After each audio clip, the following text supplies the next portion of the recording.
Magandang araw po sa ating pong lahat at welcome po sa ating pong huling araw na ating pong Seeking and Fasting Week. At salamat po sa Panginoon sa kanyang pong pag-sustain sa ating pong mga katawan sa kabila ng gutom at yun din ating pong pagkontrol sa ating pong mga sarili. At ngayong hapon po, tayo po ay nasa huling letra na ating series na empty. Kaya ating pag-usapan ay yung huling letra, yung letter Y. Letter Y is to be empty from yourself. Ano po yung sinasabi natin dito na empty from our self? Ito po yung ating mga idols, ating doubts. We need to be empty from our things we want, yung gusto lang natin, pero hindi gusto ng Lord. Empty from sin and anything that we have that occupies the place of God in our life. So lahat po ng bagay na ating pong ipinapalit, mga bagay na meron tayo na pinapalit natin sa lugar ng Panginoon sa ating pong mga buhay. Kaya po, ang ating pong huling pag-uusapan ay may kinalaman sa spiritual aspect. At alam niyo po, ang spiritual aspect, ito ay holistic. Sakop na ito ang lahat ng aspeto na ating buhay. Kaya ito yung pinakahuling pag-aaral lang po natin. And our passage to be found in Ephesians 5 verse 18. Sabi po dito, do not get drunk on wine which leads to debauchery. Instead, be filled with the Spirit. Ano po nabanggit natin na sa ating series, sa ating fasting. Ang fasting ay hindi lang basta mag-fast ka, mawala sa'yo yung mga cravings mo. Pero ang ginagawa natin, pinapalit natin na tayo ay mapuno sa pag-alis natin ng mga desire natin.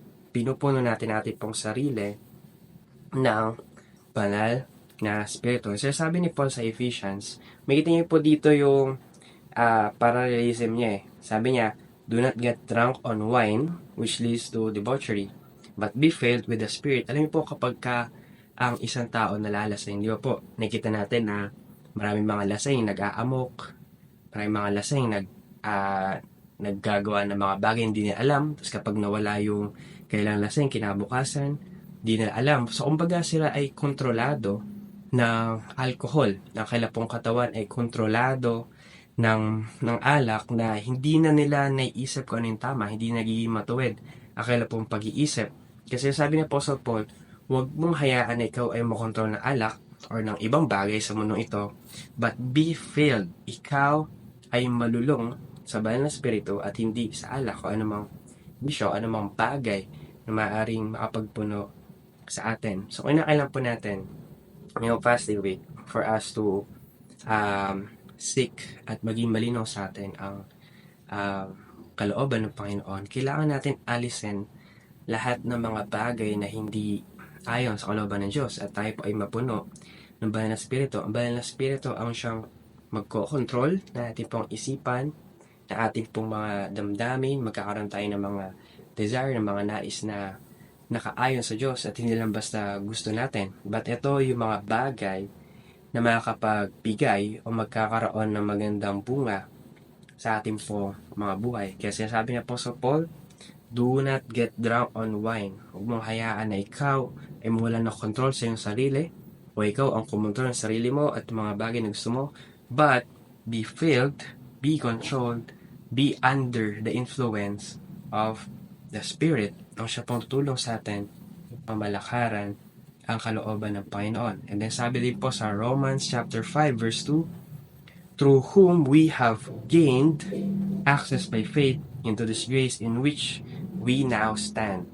And we boast in the hope of the glory of God. Sabi po doon, we have gained access. We have gained access. Tayo po ay nagkaroon ng access sa Panginoon dahil sa tulong, dahil sa ginawa ng ating Panginoong Yesus. Tayo ngayon ay merong pag-asa doon sa kaluwalhatian ng Diyos, doon sa mga pangako ng Diyos, so doon sa darating na glory ng Panginoon. And notice mo, sabi, we have gained access by faith.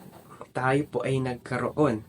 Tayo po ay napigyan ng pagkakataon na lumapit sa Panginoon, i-claim ang kanyang mga pangako or tanggapin at tumayo, tindigan ang kanyang mga salita dahil tayo po ay niligtas ng Panginoon at nasa atin ang banal na Espiritu, tayo po ay may access para lumapit sa Panginoon at idulog ang ating pong mga pangangailangan. And then sabi din po sa Romans 15:13, Romans 15:13, may the God of hope fill you with all joy and peace as you trust in Him, so that you may overflow the hope by the power of the Holy Spirit. Sabi po dito, may the God of hope fill you with joy and peace, fill you with satisfaction, fill you with everything you need. Be satisfied sa binibigay ng Panginoon. And the peace, ano po, sa kabila ng gulo, sa kabila ng mga problema, mga pagsubok, lahat ng intindi natin, magkakaroon tayo ng kapayapaan ng Panginoon sa ating pong pagtitiwala sa Kanya. Tayo po ay pupunuin ng Diyos. Tayo po ay pupunuin ng Panginoon sa lahat na ating po pangailangan. And then sabi ito, that you may overflow with hope and by the power of the Holy Spirit. Hindi lang po tayo basta mapuno ng Panginoon, ng banal na Espiritu, but mag-overflow yung bagay na ating pong natatanggap na sa Panginoon, yung blessings, spiritual blessings, yung hope, yung comfort na meron tayo sa ating pong salvation, mag-umapaw sa atin at atin din pong ibahagi, mahawahan o maimpluwensyahan ang mga tao nasa paligid natin. At yun po ating pong mission. And this year, meron po tayong series na Stronger. For our mission, tayo po ay mas magiging malakas, mas magiging handa kung tayo po ay puno ng banal na Espiritu. Kung tayo po ay puno ng pagkilos ng Panginoon at hindi po ng ating pong mga pansariling kagustuhan, ng ating pong mga pansariling ambisyon, mga pansariling objective, mga goal sa buhay. Tayo po ay pupunuin ng Panginoon for us na mag-overflow ang mga bagay na to, mga blessing na to sa mga taong nasa paligid natin. So as we empty ourselves, tayo po ay pupunuin ng Panginoon at mag-uumapaw sa atin ang mga pagpapala na binibigay sa atin, binubuhos sa atin ng Panginoon. Ngayon po, merong isang story na magkakaroon ng evangelistic ministry sa Latin America. So nagkaroon sila ng 1 week na preparation about sa biblical counseling. So may mga leader na dumating, madami, and then merong isang tao na nagtataka sila pumunta doon at willing umattend na kailang seminar, mga klase. Isa siyang tao na ang describe sa kanya, very poor, and then wala siyang sapatos, so simple naka-tsinelas, and then hindi naka-shave yung kanyang bigote, yung kanyang balbas, yung kanyang bigote. So titigyan mo siya, talagang hindi ganun kaaya-aya. Pero ang nangyari, bagamat illiterate din siya, natapos niya po yung mga klase. Yung 1 week na seminar, yung preparation nila para sa evangelistic ministry. And then, naging part siya na isa sa mga kumbaga kakausap sa mga tao para counselor. Ngayon dumating sa point na merong mga taong kapaka-counsel, hindi pwede lahat nung nakatapos ng klase. At ang pwede lang, itong tao na to na mukhang gusgusin. Tapos, yung kapaka-counsel is siyang doktor. So, syempre, ang isang doktor ay sophisticated, fashionable. Kaya, normal yung kaya naging reaction na ito yung magka-counsel sa kanya. Tapos, nag-worry yung director ng ministry kung itutuloy nila na payagan nila na yung gusgusin na lalaki ang mag-counsel dun sa doktor. Pero, ang ginawa nung mahirap na lalaki, sabi niya, sige, pasok ka dito sa room. Pasok sila. Hindi nila pigilan ng director. And then, pagkalabas ng doktor, after na counseling, sabi ng director sa doktor, Sir, doctor, meron ba kaming may tutulong pa sa'yo? Ano po, sabi ng doktor, wala na. That man helped me a lot. Sobrang naging malaking tulong siya sa akin at sapat na yon.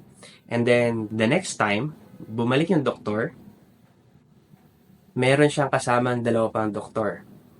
And then, ang sabi niya, gusto ko ang mag-counsel sa akin, sabi ng doktor, ang mag-counsel sa akin yung lalaki ulit na kumusap sa akin last time. Dahil natuwa siya. And then, umalis, pagbalik, yung doktor na yon na may kasama dalawa pang doktor, pagbalik niya, meron pang kasama na 4 na doktor. And then sabi niya, gusto ko yung lalaki na kumusap sa akin una, maging yung pangalawa, siya pa rin makakausap sa akin. And alam niyo po, yung lalaking gusgusin, marami siyang na-win na soul sa Panginoon. At alam niyo po, dahil siya ay spirit-filled, naging madali sa kanya na gawin ang kanyang misyon. And regardless ng kanyang itsura, regardless ng kanyang nalalaman, remember siya po ay illiterate, hindi marunong magbasa, magsulat, siya ay ginamit ng Panginoon to become an effective minister, effective na evangelist para maakay ang mga kaluluwa sa Panginoon. Alam niyo po, marami tayong mga nagiging dahilan, mga bababang pagtingin sa sarili natin na hindi ko kaya, or ganang itsura ko, o hindi ko lang sabihin ko, hindi ako mahusay magsalita. But once na tayo po ay filled Holy Spirit, we can do extraordinary things, and we can do the mission na ating pong Panginoon. And remember, Apostle Peter, sila ay mga mangingisda, ordinary men, uneducated. But makita natin kung paano po sila ginamit ng Panginoon bilang apostle. Maraming tao ang naligtas. And we know, sa ating reading sa Acts, kung paano si Apostle Peter ay nag-evangelize, nagpagaling, bumuhay ng patay. Bagaman siya ay ordinary tao, siya ay hindi mahusay. But, because he was filled and the apostles were filled by the Spirit, they can do extraordinary things. Dahil po, ganito mo sa atin. Bagamat sinasabi natin marami tayong alam, marami kakayahan, yun ay dagdag upang mas magawa ating misyon. Pero kung ikaw man ay tingin mo hindi sapat ang iyong nalalaman, hindi okay yung itsura, hindi ka confident sa pagtingin mo sa sarili mo, God can use you, can use us para magawa ang ating pong misyon. At ang susi is for us to be filled by the Spirit. So ngayong araw po, tayo ay alisin natin ang ating pong mga sarili. Empty natin ang mga sarili sa ating mga kagustuhan, sa ating mga doubts, sa ating mga kasalanan. At hayaan natin na ang Banal na Spirit ang siyang magpuno ng ating pong mga pangangailangan. Punan ng ating pong mga pangangailangan sa lahat ng aspeto ng ating buhay. And the Lord will empower us to become stronger para po sa ating mission, to become effective minister. Ang susi po ay ang Banal na Espiritu. If you will read Acts, hindi sa husay ng mga apostle, but lagi sinasabi doon, because the Spirit of the Lord was with them. Kaya dumami sila, naging effective, at naging patagumpay, mabunga ang kanilang pong mission. Kaya tayo po, handa po ba tayo na mapuno ng Banal na Espiritu at mag-umapaw ang mga pagkapalang ito sa mga tao sa paligid natin? Maging handa po tayo sa pagbukas sa ating sarili para sa Panginoon. Empty ourselves from our things we want and be filled with God's Spirit. Tayo po ay manalangin. Lord, salamat po sa inyo pong paalala, sa inyo pong salita. And Lord, sa pagkatapos na amin pong fasting week, dalangin namin na maging malinaw ang inyong pong direksyon at ilagay niyo po sa amin ang mga bagay na nais po namin hingin, mga kailangan po namin this 2024. So naman kami sa inyong pagsulat ng Thanksgiving and petition. Lawin po ninyo ang puso ay ma-align sa inyong pong kalooban. Salamat Panginoon at ang bawat pamilya, bawat tahanan na meron po kami inyong pong pagpapalain. Kayo po ang maging sentro ng aming pong sambahayanan. At patuloy na kayo po ang maghari sa inyong mga buhay. Patuloy na ang inyong pong pangalan, na aming pong dakilain sa lahat ng oras na meron po kami sa mundong ito. Salamat Panginoon. Ito po ang aming dalangin. In Jesus' name, Amen. God bless po. sa ating pong lahat.